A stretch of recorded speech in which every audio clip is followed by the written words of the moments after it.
steden lang. Dit jaar niet van Ik wil de echte beerkening nu opstaan. Je wilt de echte beerkening op. Jules, zeg op.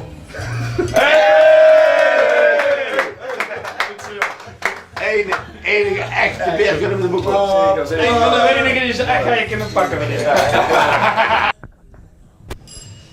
Dan gaan we beginnen. Allereerst van harte proficiat, die de naam is? Dank u, Jules Goerts. Oké, ja, en als ik het goed begrepen heb, is beerkunning. Vertel daar eens over. Ja, ik ben de vierde beerkoning. Of althans, zo werd eigenlijk uitgeroepen. Ja, de beerkoning is eigenlijk ontstaan, 4 jaar terug dan.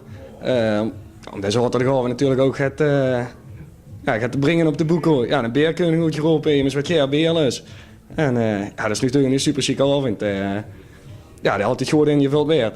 En heel veel beerkoningen, we hebben nog veel zijn gegaan wat er ook geweldig doen. En ik mocht de vierde zijn. Oké, en ja, wat betekent het voor dich dat ze als beerkoning dadelijk dan weer is uitgeroepen? Ja, dat is natuurlijk super chic. Ze hebben me dat gevraagd en ik dacht gewoon direct doen. Moest gewoon lekker veel bier kunnen drinken. Een super avond ervan maken en gewoon helemaal losgaan. En een geweldig feestje van maken en een vuuravond van een vastelavond natuurlijk. Dus er is veel bier drinken, maar ik neem natuurlijk niet aan dat ze... Ja, je moest natuurlijk ook een goed voorbeeld volgen dat ze dich niet in komen zoals drinken natuurlijk.